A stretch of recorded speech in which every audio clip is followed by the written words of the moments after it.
So for theory of constraints and throughput contribution analysis, we will be basically discussing the introduction of TOC and throughput contribution, the measurements used in TOC, objectives of theory of constraints, management of bottlenecks, and time frame considerations. Okay?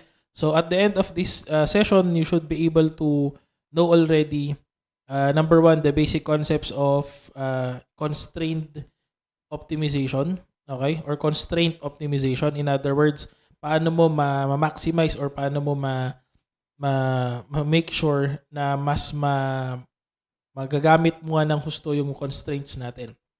Okay? Next, explain the theory of constraints and tell how it can be used to manage inventory. Next is create tactical plans to manage a bottleneck, and finally decide the proper utilization of theory of constraints with time frame considerations. So let's start first with the introduction. Okay? So for a particular production process, no, in a particular production of goods, there will always be processes involving direct materials, direct labor, and overhead. Okay? Of course, direct materials and direct labor will always be variable, no? Okay? Pero yung overhead natin, there is a fixed component, there is a variable component.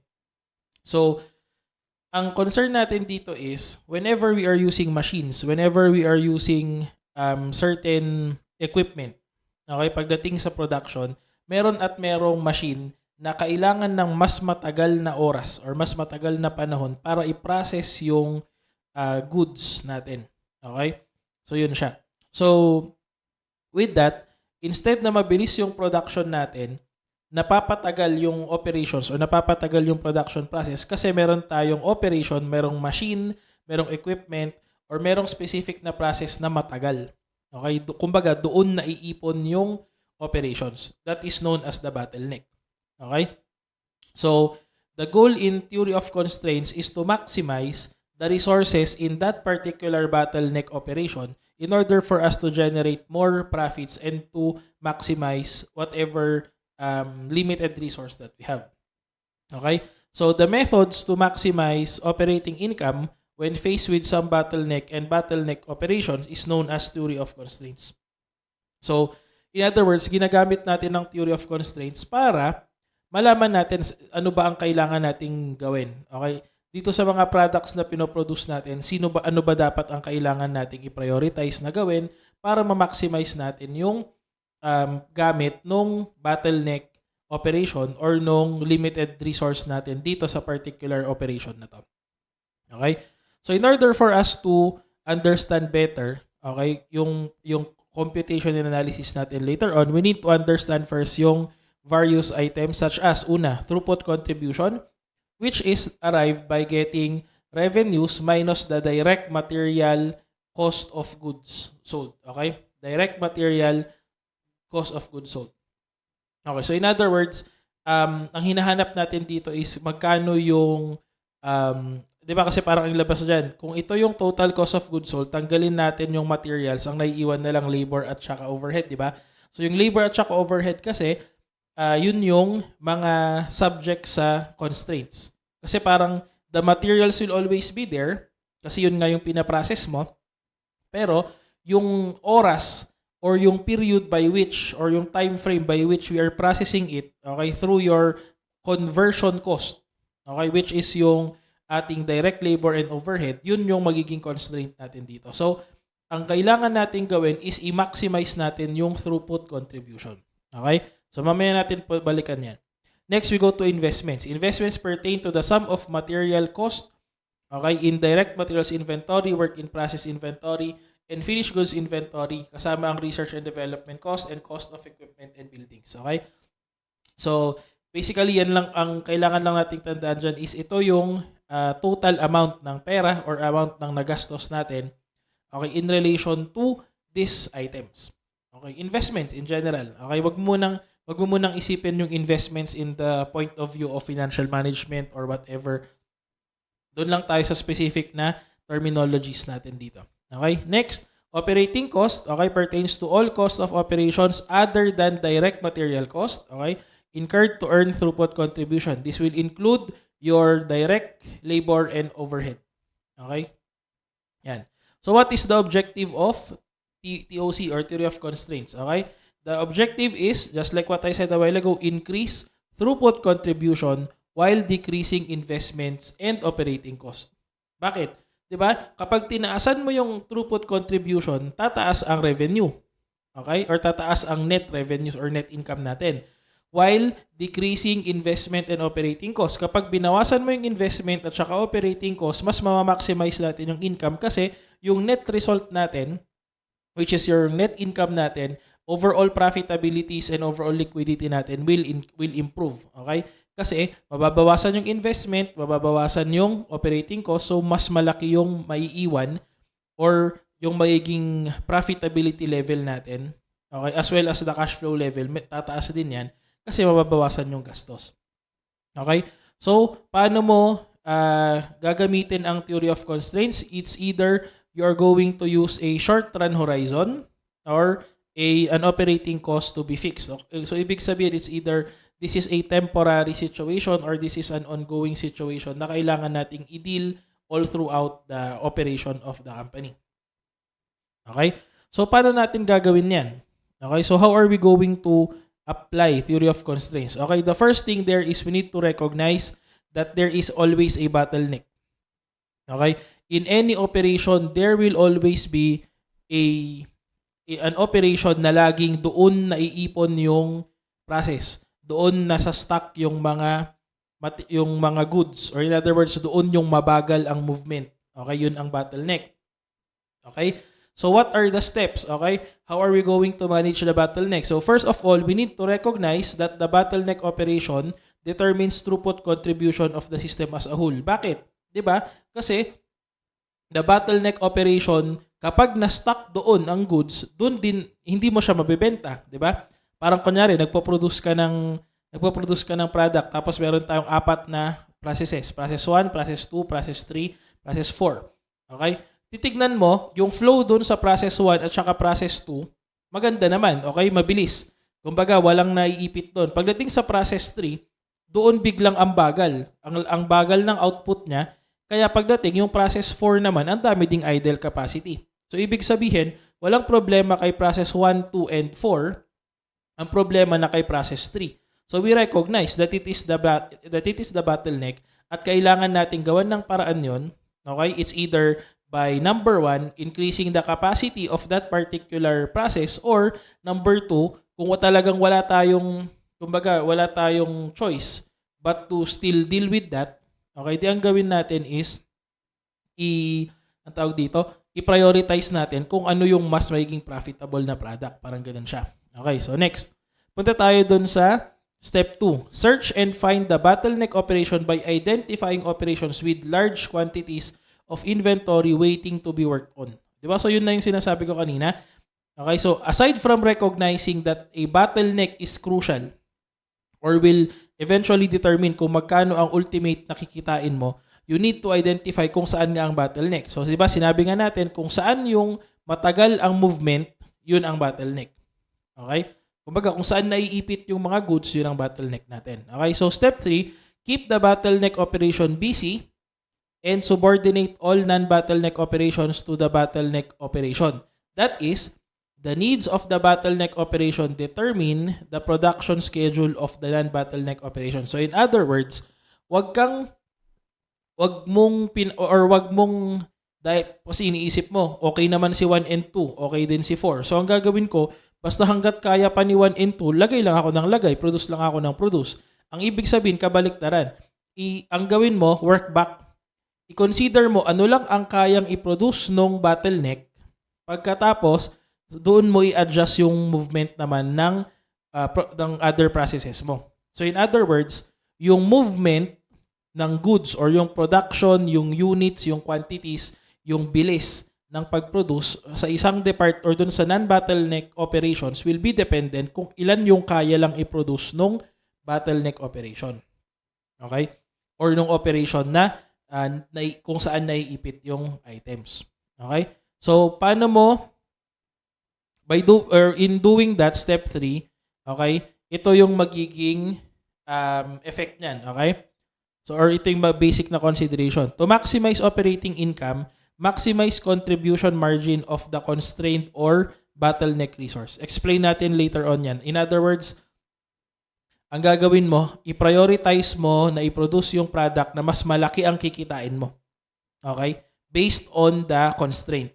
Okay? Explain natin kung paano magagawin yan later on. Okay? Next, to keep bottleneck operation busy, maintain small buffer inventory of jobs waiting for it. Okay? So, to keep bottleneck operations busy, maintain buffer inventory of jobs waiting for it. So, ano ang kino-consider mo dito? Yung susunod after ng bottleneck operation. After the bottleneck operation, ang gawin mo, maglagay ka daw ng buffer. So, ibig sabihin, bago nila simulan, kunyari, di ba, sinabi natin, yung Operation 3 ang ating bottleneck, si Operation 4 yung next na tatanggap nung na-produce ni Operation 3. So, ang gagawin mo, maglagay ka ng buffer or magdagdag ka ng inventory na ipaprocess pa doon sa Operation 4 para yun muna yung ipaprocess habang hinihintay pa na matapos yung nandun sa process 3. So, parang ganun yon. Okay? Next, to produce output at pace of bottleneck, producing more creates excess inventory. Okay? So, you need to realize na the more na pinipilit mong mag-produce doon sa mga initial parts, okay, or initial processes as compared doon sa, or initial processes before the bottleneck operation, kahit damihan mo yung production mo dyan, hindi naman mag-i-improve yung inventory quantity mo or yung inventories mo, or hindi naman dadami ang sales mo kasi nga hindi nga matatapos ni production 3 or nung bottleneck operation, di ba? So, kaya yun ang gagawin natin dyan. Ang pacing natin, the pacing of the production will be based on the bottleneck operation. Okay? Step 4, take actions to increase bottleneck efficiency and capacity. Okay? So, yung step 4, yan na yung kasunod na decision mo. Kasi yung first muna natin, yung as is muna, kumbaga parang ano yung immediate na magiging response natin? Ano yung immediate na kailangan nating adjustment? Okay? Considering na kapag balak mo kasing gawin yung step 4, syempre may additional investments dyan. May additional machines na i-order. May additional setup na kailangan gawin. So, syempre, habang hinihintay mong mangyari ang step 4, focus ka muna sa step 3 na i-adjust mo yung processes mo based on the bottleneck capacity. Pero hindi pwedeng mag-stop ka dun sa step 3. Diba? Sabi ko nga, step 4 is you need to eventually improve your operation in such a, or in a point wherein yung bottleneck mawawala. Okay? Or in other words, madadagdagan yung efficiency ng ating operations doon sa bottleneck process para hindi na siya maging bottleneck. So, as much as possible, kung hindi mo man siya ma-eliminate, at least kumbaga parang isipin mo, kung nasasakal yung operation mo doon sa process na yon, yung kumbaga parang lumuwag konti. Di ba? At least lumuwag konti yung flow ng inventory doon para mas mabilis yung production. Okay? So, paano mo gagawin yon? Okay? So, the objectives is to increase throughput minus the incremental cost of taking such action.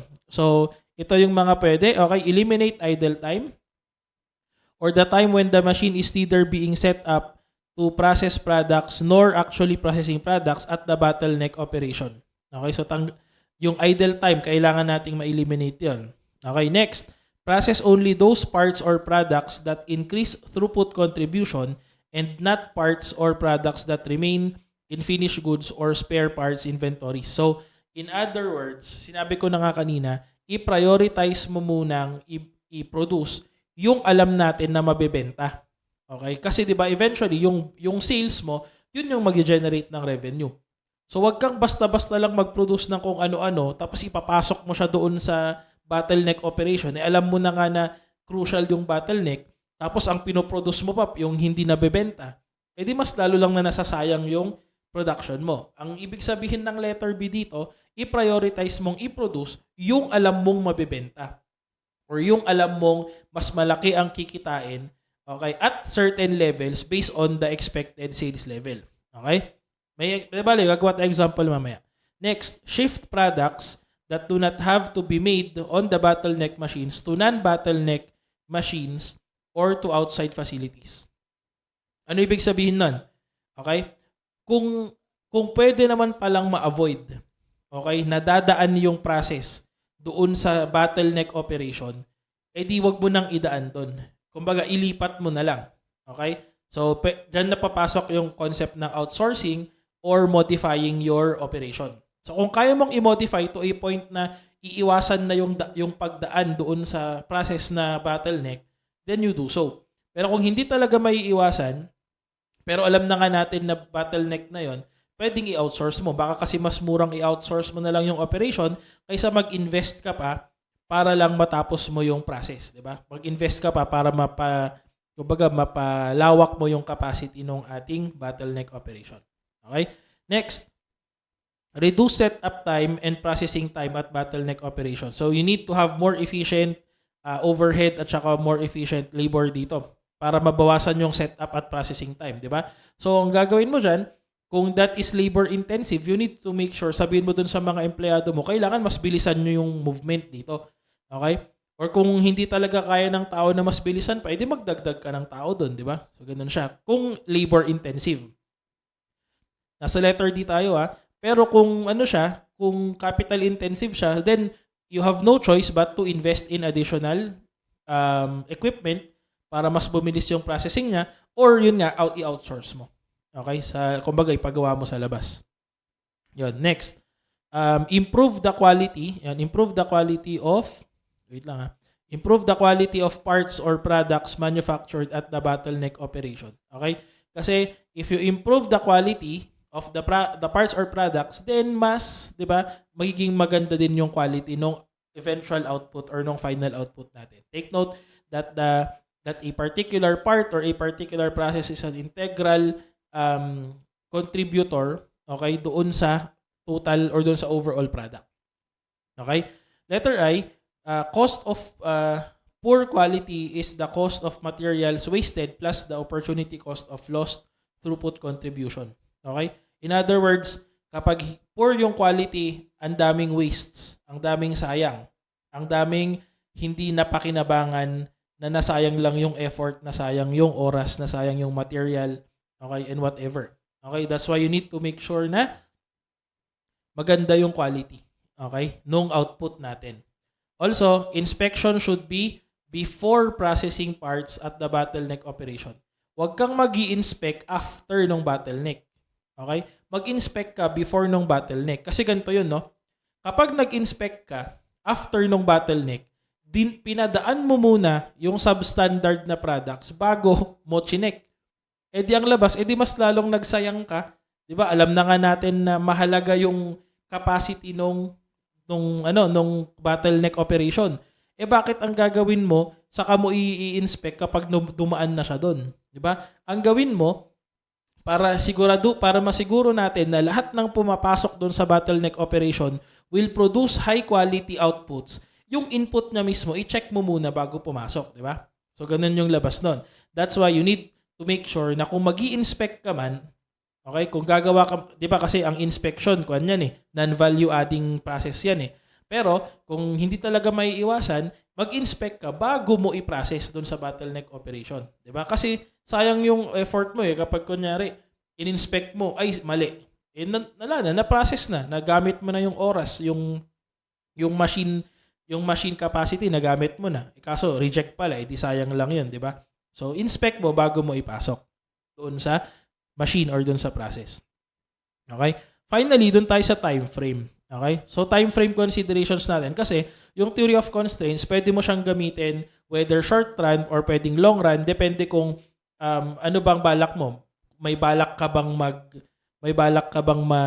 eventually mag-invest ng additional equipment or machinery para mas mapabilis mo yung bottleneck operation, or talagang wala ka ng pera pang produce or pang improve. So magiging short run ba yung gagawin nating theory of constraints na solution, or is it going to be temporary? Parang ganoon. Short run lang ba? Long run ba? Ganoon. So TOC, okay, theory of constraints regards operating costs as difficult to change in the short run. So it does not identify individual activities and drivers of cost. So kapag short run lang, 'di ba? So yung immediate lang na nakikita. Okay? However, yon activity-based costing, ABC costing, which will be our next topic, has a longer run perspective focus on improving processes by eliminating non-value-added activities and reducing costs of performing value-added activities so much or so that more useful so that it is more useful for long-run cost control and planning your profit, okay, and capacity management. So kapag short run kasi generally hindi muna natin may evaluate yung activity-based costing processes natin kasi medyo short run nga, 'di ba? So nagmamadali tayo, kailangan natin ng immediate na sagot. Okay? Not unless these are readily available, yung mga cost drivers and activities natin tapos binigay na sa atin, then madali nating ma-identify. Pero kung hindi, doon tayo sa focus on the bottlenecks lang muna tapos unti-unti nating i-analyze kung based on activity o ABC costing or ABC or activity-based costing kung ano yung mga babaguhin. Okay? Pero eventually, kapag long run yan, kailangan talaga aralin mo yung activity-based costing natin. Okay? And short run focus of TOC emphasizes on maximizing throughput contribution by managing bottleneck complements by managing bottlenecks complements the long run strategic cost management focus of ABC. So, to reconcile, ganito lang ang kailangan mong tandaan dyan. Okay? So, ang theory of constraints pwedeng short run, pwedeng long run. Okay? Kapag short run tayo, ang focus lang natin, maayos lang muna yung bottleneck. Okay? So, kumbaga, pag short run, gagawa lang muna tayo ng temporary fix. Okay? Pero dapat yung temporary fix ay effective. Okay? So that we can apply it eventually doon sa ating permanent fix kapag kinonsider na natin yung long run operation. Okay? So of course, hindi ka naman pwedeng magplano agad ng long run operation, hindi mo pa nga na-fix yung short run. So ang focus muna natin sa theory of constraints in the short run is to fix the bottleneck or modify your operation to suit or to to make sure na hindi naman na-overwork yung bottleneck natin. Okay, pero in the long run, yun nga, dalawang choice mo dyan is either increase mo yung capacity ng bottleneck or i-modify mo yung operations natin based on ABC or activity-based costing para mas maging efficient at mas maging profitable yung operation natin. Okay, so yan yung theories natin dyan. So ngayon, gawa tayo example para maintindihan natin kung ano ang concept ng theory of constraints. Okay. So, gawa lang tayo illustration. Sandali lang. Okay. So, gawa tayong illustration para mas maintindihan natin. Example, ganito yung kwento. Okay? So, balikan natin yung illustration natin kanina. Mag-insert tayo dito ng process. So, kunyari, ang illustration natin ng process is ito na lang. Okay? So, ito yung process natin. Oops. Okay. So, sabihin natin, meron tayong 4 na process. Okay? So, ito si process 1, si process 2, process 3, okay, and process 4. Okay? So, yan siya. So, lagyan na lang natin siya ng label. Ito si 1. Kasi pangit pag walang label, no? Okay? Yan. Yan. Para clear. Okay? Kasi pag walang label, di mo maiintindihan, no? Okay? So, dapat may label talaga. So, process 1, process 2, process 3, process 4. Okay. So, let's say ganito. Okay? Let's say na meron tayong product. So, yung product naman natin, i-illustrate natin siya, i-represent natin siya ng bilog na lang, bilog. Ayoko ng oval, gusto ko bilog. Okay. Yan. Okay, so, gawin natin siyang kulay orange. Okay? Kunyari, 4 din yung product natin. Okay, so ito si product 1, product 2, product 3, product 4. Yusin na lang natin. Okay, ganyan. So ito si product 1, product 2, product 3, product 4. Yan. Okay. So bigyan natin ngayon ng specific na kwento. Okay? Lagyan natin ng specific na kwento tong mga to. Okay, so lagyan natin ng kwento si product 1 muna. Okay. So, kunyari, si product 1, okay, si product 1, kunyari, ito yung mga items niya. Okay. So, meron siyang direct material, direct material na 5 pesos. Tapos, CC na lang. Conversion cost natin is sabihin natin 10 pesos. Okay? Yan siya. Tapos itong product 2,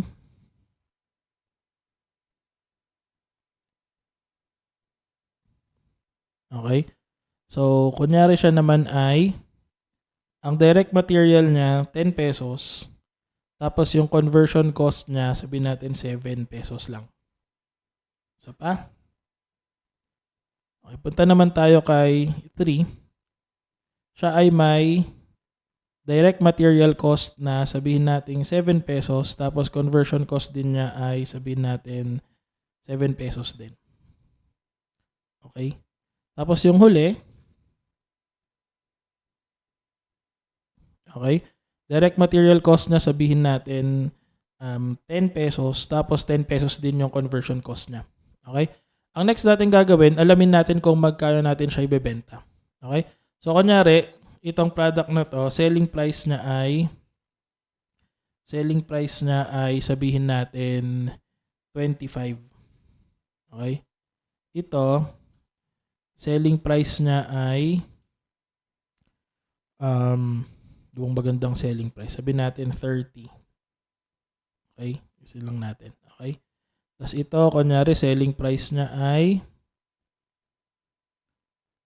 sabihin natin 20 pesos.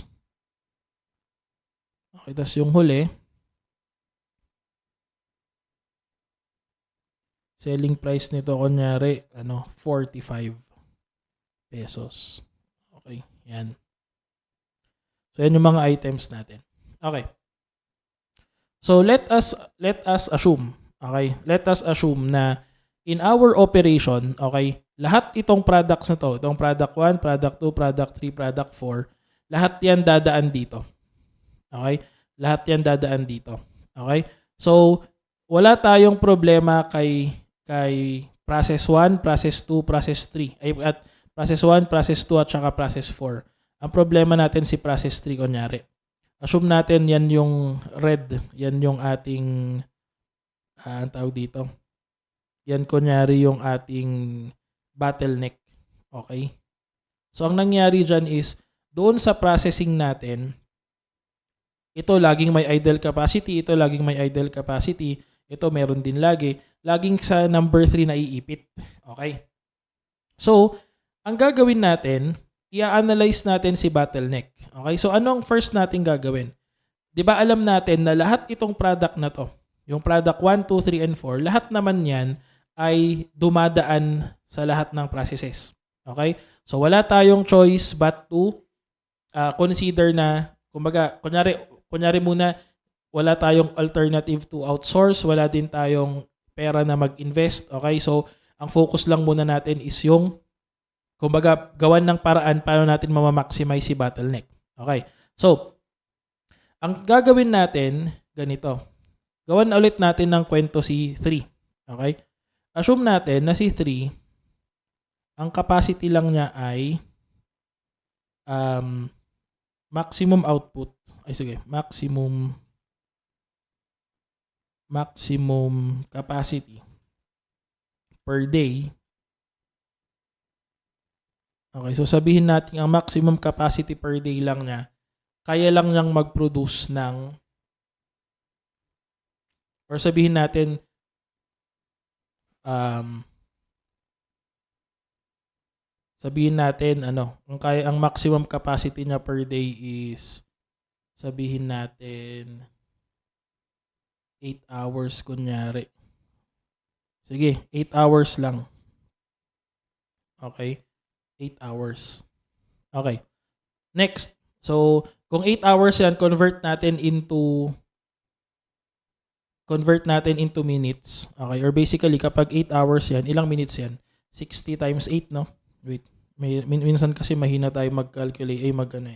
So, 60 minutes times 8. So, that's 480 minutes. 480 minutes. Yan. Okay? So, teka lang, iakyat lang natin to kasi minsan, Cut lang natin para ma-maximize natin yung space. Okay. Yan. So, ano ngayon ang gagawin mo? Okay, so syempre, kailangan mong i-analyze sino dito sa apat na to. Okay?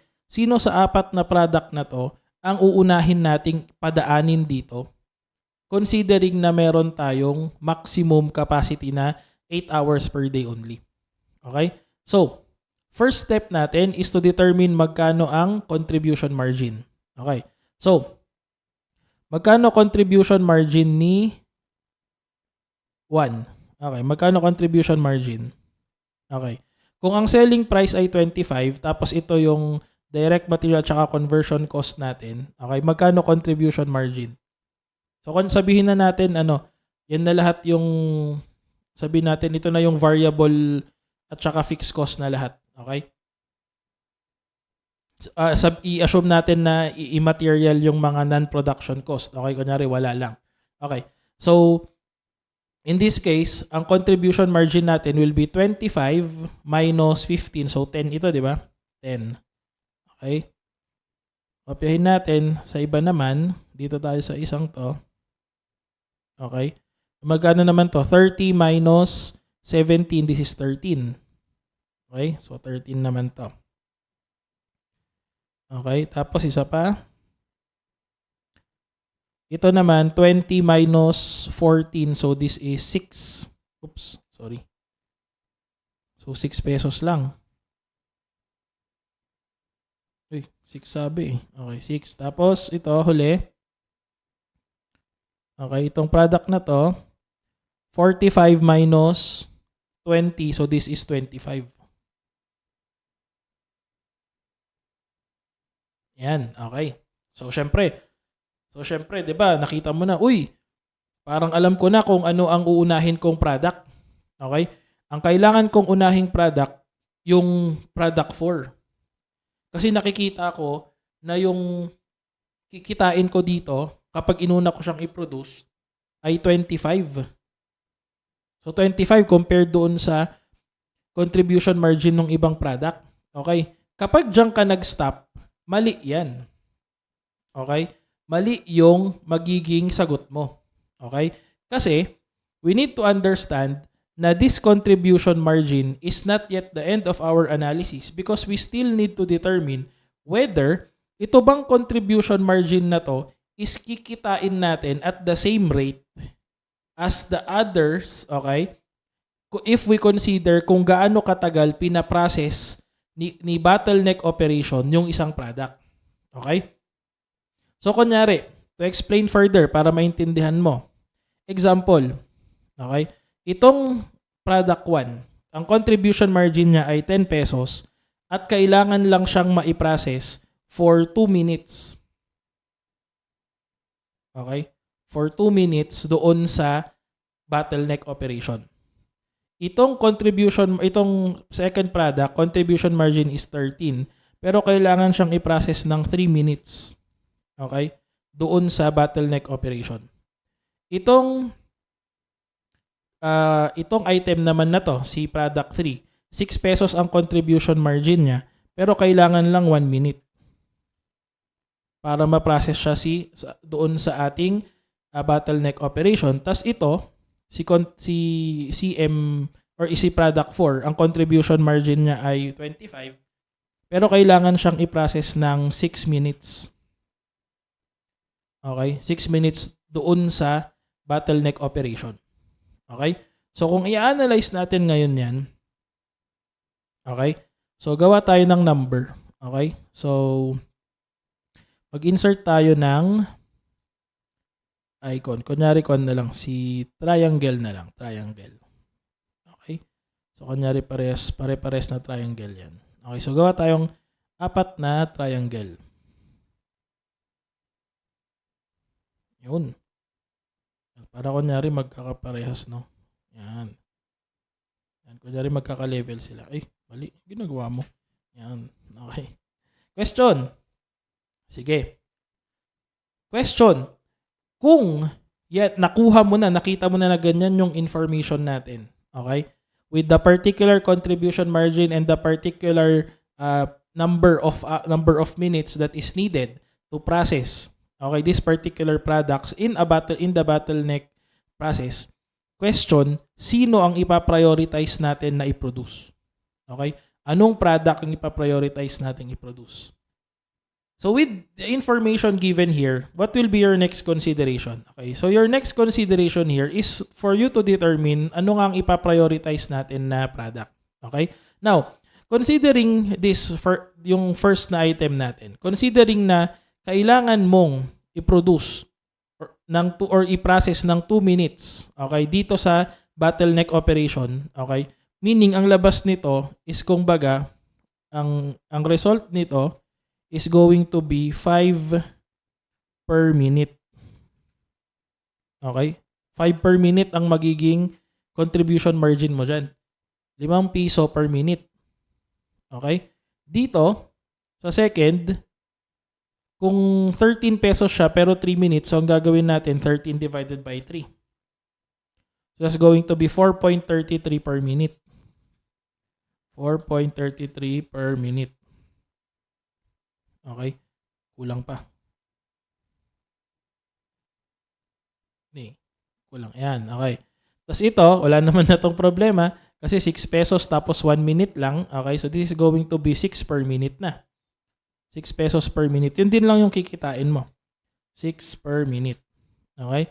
Tapos yung huli, itong product number 4 natin na may pinakamalaking contribution margin pero siya din yung pinakamatagal na ipaprocess. That is going to be 25 divided by 6. That's going to be 4.16. 17 na lang per minute. Yan. So kung titignan mo, akala natin tama yung decision natin kanina na i-prioritize si product 4 kasi siya yung may pinakamalaking contribution margin. Pero considering this information pala, makikita natin na dapat pala unahin nating i-produce si product 3. Siya dapat ang first priority. Okay? Kasunod niya, si product 1. Siya ang second priority. Tapos 4.33, third priority ito. Tapos fourth priority ito. Panghuli pa pala siya. Akala natin siya yung first, di ba? Siya pala yung panghuli. Okay? So, ano ang reason kung bakit natin ginawa yan? Bakit natin binase doon sa capacity doon sa capacity ni bottleneck? Kasi ganito nga yan. Kailangan nating ma-maximize, okay? Kailangan nating ma-maximize yung capacity ng bottleneck operation para sa bawat capacity, sa bawat minuto or doon sa bawat unit of measure na nagagamit natin, okay? Doon sa bottleneck operation, mas malaki yung kinikita natin or mas malaki yung nagiging overall impact doon sa earnings natin. Okay, yun siya. So, ibig sabihin, parang ganito yan. As much as possible, okay, dapat lagi nating inuunang pinoproduce si product 3, sinusunod natin si product 2, next si product 1, unahin natin si product 3, next is product 1, next is product 2, tapos next, pinakahuli si product 4. Okay, so parang ganun ang magiging sequence ng operation. Unahin nating i-produce yung mga mas malaki ang nako-contribute based on the constraint natin or based on the limited capacity natin. Yan. So yun yung sagot dyan. Now, ang next concern mo dyan, yung salability. Okay, so gawa tayo ng mag-insert tayo ng column. Okay. Ay, isa pa. Wrong. Ulit. 1, 2, 3, 4. Okay, yan. So, ang next nating consideration dyan is yung salability. Okay? So, anong ibig sabihin natin ng salability? Okay, so dito natin ilagay yan. Okay, taas pa natin.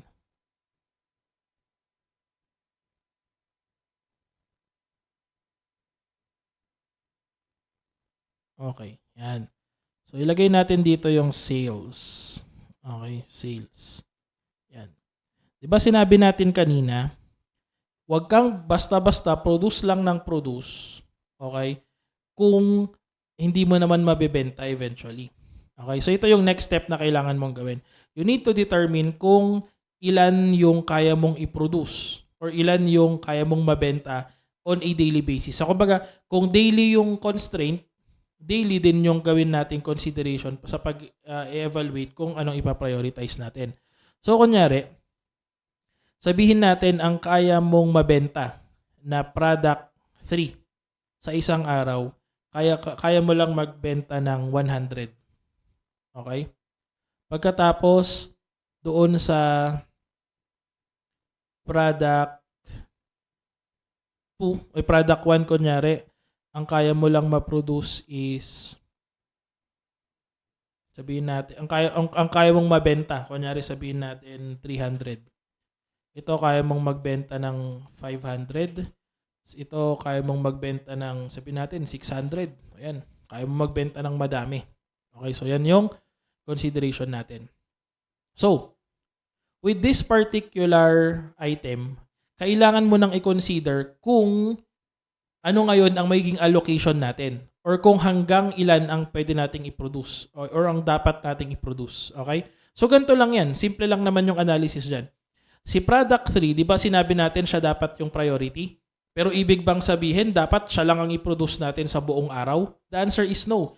Kasi kung ipoproduce natin siya buong araw at 480 minutes, edi 480 units ang mapoproduce mo. Which is wrong. Okay? Huwag kang mag-produce ng 480 kahit yun yung capacity ni bottleneck kasi hanggang 100 lang ang kaya mong i-produce. Diba? Or hanggang 100 lang ang kaya mong ibenta. Okay? So therefore, we are only going to produce hanggang 100 lang. Okay? So kung sales ay 100, then produce 100 din lang. Okay? Huwag kang magpo-produce ng sobra. Okay? Kasi pag nag-produce ka ng sobra, hindi mo rin lang mabebenta, 'di ba? So kailangan masiguro natin na ang pinoproduce lang natin is yung kaya nating ibenta. Okay? So, kung nag-produce tayo ng 100, okay? At gagamit ka ng 1 minute, 'di ba? Per processing. So, ang nagamit mo na dito 100 minutes na. Okay? So, ilan pa yung naiiwan? 380. Okay. So, 380 minutes pa 'yon. Okay. Next natin, consider na natin si product 2 o si product 1. Okay? Si product 2, kaya nating magbenta ng 300 units dito. Okay? So, ang tanong, ipoproduce ba natin lahat or hindi? Siyempre, ang tanong, kailangan muna nating alamin kung ilan pa yung capacity. So, kung 300 ang kaya nating ibenta, okay?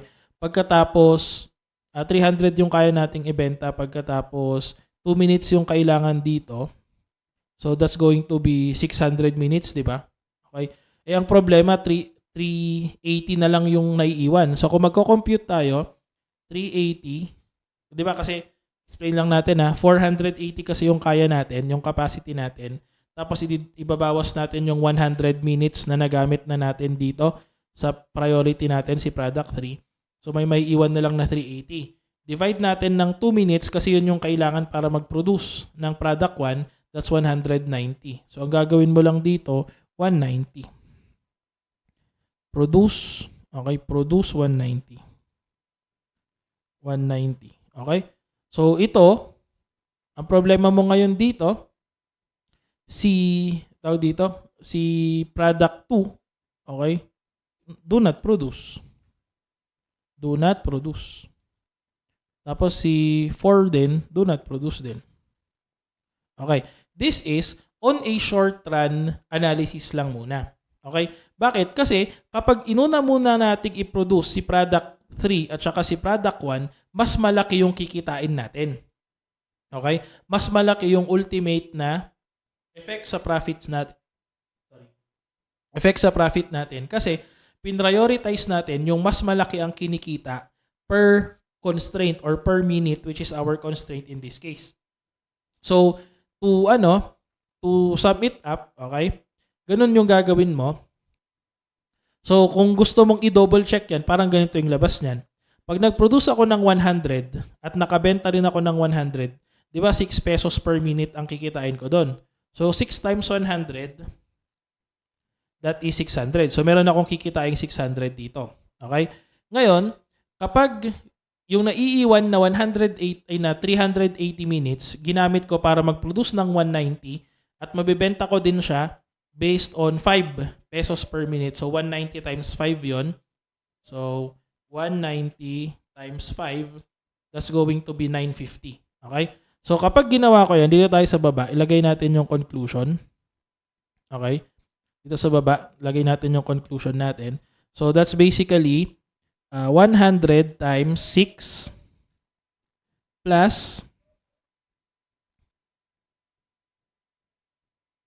okay, plus 5 pesos per minute kasi yun, di ba? 5 pesos per minute times, bakit natin, gawin natin, ano yun? Kasi yun pa rin naman, gawin natin kung ilan yung contribution margin per unit. So, 10 pesos to. 10 pesos. Anyway, ganun din lang naman yung effect niya. So, 10 pesos times, ilang unit yung mabibenta mo? 190. Yan. So, anong lalabas doon? So, pag kinalculate natin yan, that's 950 plus 600, 1550. Okay? Yan yung kikitain mo. Okay. Now, paano kung matigas ulo mo, hindi ka naniwala sa computation? Okay? Sinabi mo, hindi ako naniniwala sa computation na yan. O, ipipilitin ko pa rin i-produce si product 4 kasi siya pa rin yung mas malaki ang contribution margin. Okay? So, mag-rely ako dun sa matigas kong ulo. Okay? Sabihin ko, hindi, dun pa rin ako sa sa product 4. Siya lang ang ipoproduce ko, product 4, kasi siya yung pinakamalaki ang contribution margin. So, gagawin natin, ganito. Yung 480 minutes, divide natin ng 6 minutes. Di ba 6 minutes yung kailangan para maproduce mo yung isang product. So, ilan ang mapaproduce mo? 480 divided by 6 minutes, that's 80. Okay, so pinilit mo, no? Pinilit mo yung naniwala ka sa matigas mong ulo. Okay, so anong gagawin mo dyan? Wait, copyin lang natin to.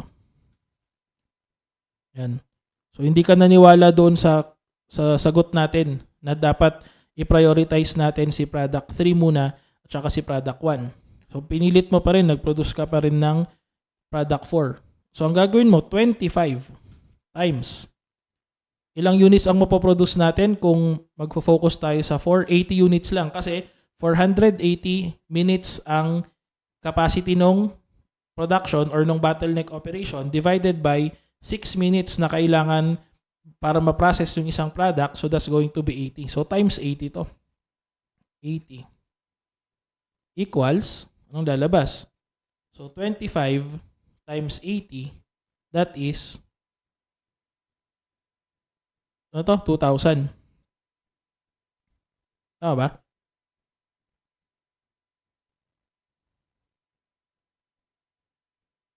Tama ba yung ginawa ko? Wait lang ha. Double check ko lang to. Parang mali yung computation ko dito sa nauna eh. Wait lang, double check. 10 times 190. Ay, 19 pala yun, sorry. Plus 600. 25 pala to. Ba't 1550? Saan ko nakuha to? Sorry ha. Mali. Minsan, hindi ako marunong mag-compute eh. Okay. Ano dapat yun? 25 dapat. Ayun, 25. Kasi, pa-check ka kung tama. I-double check mo rin sa calcu mo. Okay, di ba 100 ang pinroduce mo times 6 pesos kasi yun yung contribution margin per unit natin. So, 600 yon plus 10 times 190. Okay, 10 piso times 190, that's 19. So, lalabas is 25. Okay? So, i-compare mo siya ngayon dito. Okay? Compare mo siya ngayon dito. Pinilit mo. Okay? Pinilit mo yung gusto mo. Sige, mag-produce ka ng product 4 lang. Okay? Anong lalabas? Sa isang araw, ang kinita mo lang 2,000. Sayang yung 500 na difference. Kung sana sinunod mo yung operation. Okay? Pwede rin naman, kunyari, sabihin natin, hindi, ayokong mag-produce ng product 3 at saka product 1. Si product 2 ang ipoproduce ko. Okay? So, gawa ulit tayo sa pang-computation. Okay? Produce ka. So, ang gagawin mo, si product 2 lang na kailangan ng 3 minutes para ma-produce ang isang unit. So, gagawin mo, 480 minutes divided by 3 minutes, ang kaya mong ma-produce ay 160. Okay? So, 160 units. So, ang gagawin natin, itong product o ang ginawa mo, 13 pesos times 160. Okay? Kasi yun yung kaya mong i-produce based on the capacity na 480 minutes. So, ano yun? 160 times 13, that's 2,080. Okay? So, hindi nagsisinungaling ang theory of constraints. Okay? Kapag nagbigay ng recommendation ang theory of constraints, lagi niyang sasabihin sa'yo kung saan ka mas may kikitain, saan ka mas makakapag-maximize ng income mo. Okay?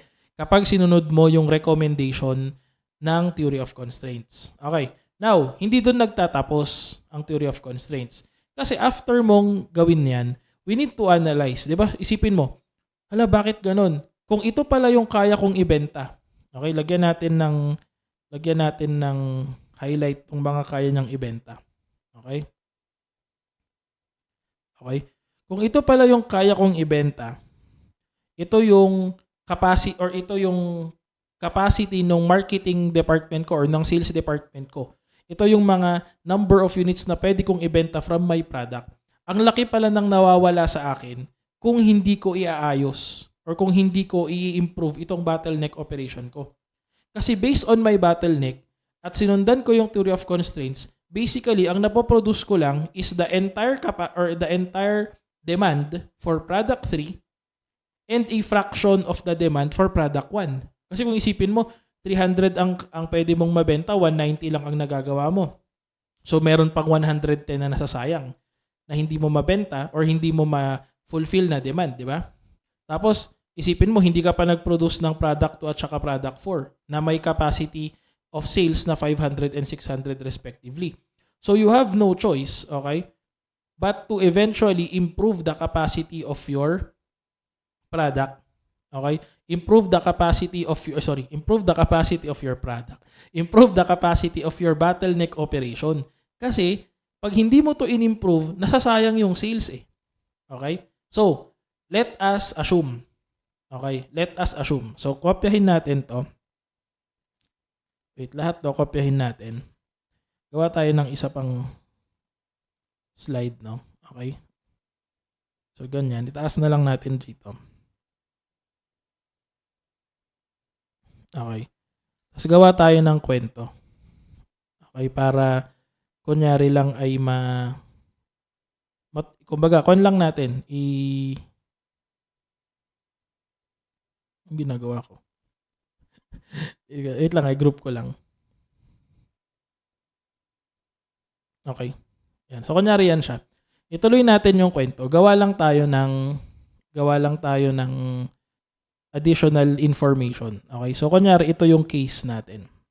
Okay, so para lang ma-apply natin further yung theory of constraints. So ilagay natin, the company invested, sabihin natin,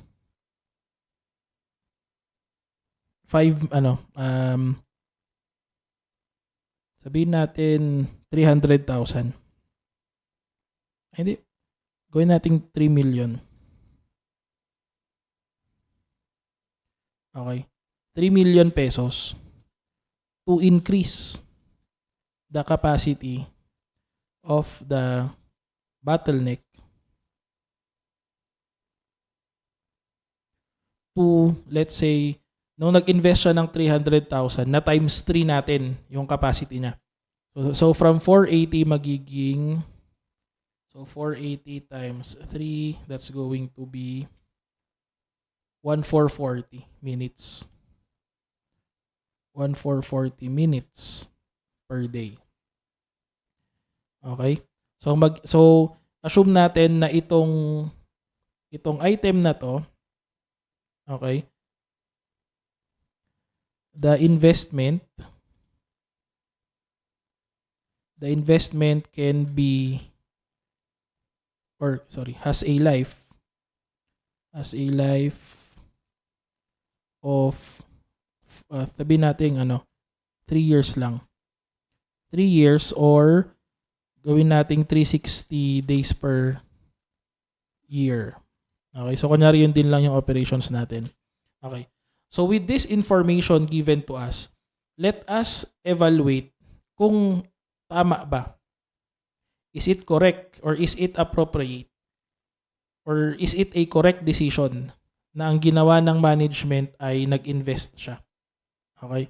So iti-check natin ngayon kung ito ba ay tama. Okay? Yan. So yan yung consideration natin dyan. Yan natin. Yan.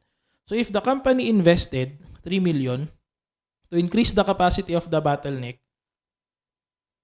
obviously, mas madami ka ng mapoproduce na product, di ba? Okay?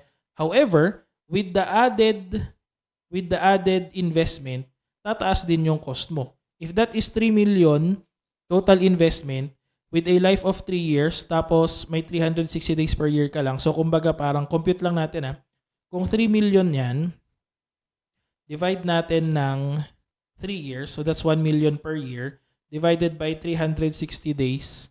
So, meron kang dagdag na cost na 2,778 pesos per day. Okay? Now, the question there is it worth it na i-invest mo yung 3 million kung matutuloy or kung itutuloy lang natin yung same process, okay, without any change, okay? So, gawin natin ngayon. So, ang mangyayari, di ba nag-invest ka na ng 3 million para yung capacity mo maging 1,440. So, ibig sabihin, itong 480 magiging 1,440 na to. Yan. Okay? So, kung magiging 1,440 na yung minutes natin, same pa rin naman yung lalabas sa decision guide natin. Priority pa rin natin i-produce si product 3, tapos si product 1, tapos si product 2, tapos si product 4. So, anong gagawin mo ngayon? With this information, ano na yung magiging change sa operation natin? Ang ipoproduce mo na ngayon, dahil kaya naman, produce mo na yung buong 300. Okay? Next, punta tayo dun sa priority number 3 natin, which is product 2. Ilan yung kaya nating i-produce dito considering na 3 minutes siya? So, compute natin. Compute natin, no? Kung 100 or kung 1,440 minutes lahat yung kaya nating or yung capacity, ibawas natin yung nagastos dito sa first priority product, which is 1 minute per unit. So, that's going to be 100 minutes, no? So, minus 100. Okay? So, meron pang naiiwan na 1,340. Pag pinroduce natin yung buong 300, okay, kasi yun yung kaya nating ibenta, at 2 minutes per unit, then ang magagastos natin na capacity or yung magagamit nating capacity is going to be 600. So, minus pa tayo ng 600. So, ilan na lang yung may iwan? 740. Okay? Yung 740, meron tayong pwedeng ma-produce pa na, sana yung third priority ito, yung 3 minutes ang kailangang i-operate. So, ang gagawin natin, yung 740, divide natin ng 3.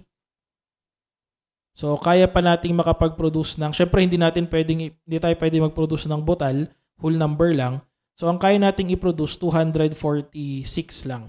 So, produce, ito, ang kaya lang nating gawin, produce 246 lang. Okay? So, produce 246. Tapos si 4, yun pa rin muna, hindi muna natin siya ipoproduce. Okay? Kasi hindi pa nga natin na-satisfy yung priority natin kay product 2. Okay? So, with that, anong gagawin natin? Try natin i-compute ngayon. Ano yung magiging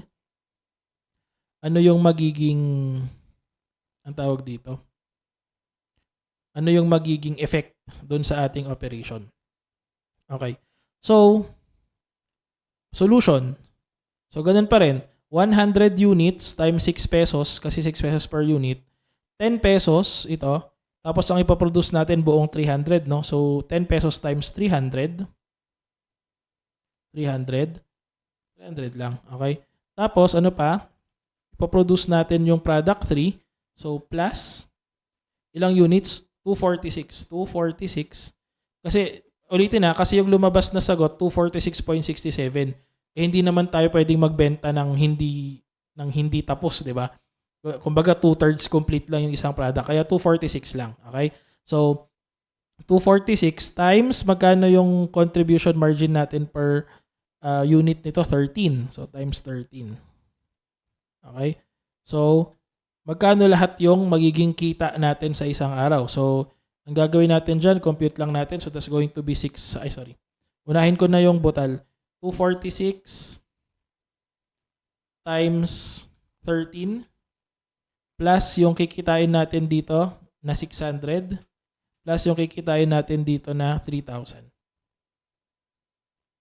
So that's going to be 6,798. 6,798. Yan. Yan siya. 6,798 minus. Hindi pa tayo mag-end doon kasi 'di ba? Ibabawas natin yung daily effect or daily cost natin from the investment of the 3 million. Magkano na ulit yung kanina? 3 million divided by 3 divided by 360. So that's going to be 2,777 or 778 na lang. So ang net natin doon is 6,798 minus 2,778 is going to be 4,020. 4,020. Okay. So with that, if you look into the result of our operations,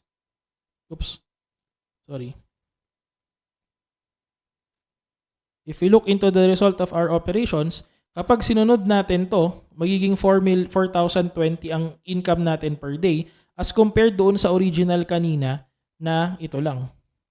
Ito yung original natin kanina, di ba? 2,500 lang. So may increase. Okay? So yung 420 bawas natin yung 25 na original, magkakaroon ng net increase na 1,520. Okay? So ang tanong diyan, itutuloy ba natin yung investment nito? The answer is yes. Actually, meron pang additional opportunity to increase it further kasi hindi pa natin napoproduce itong si product 4. Okay?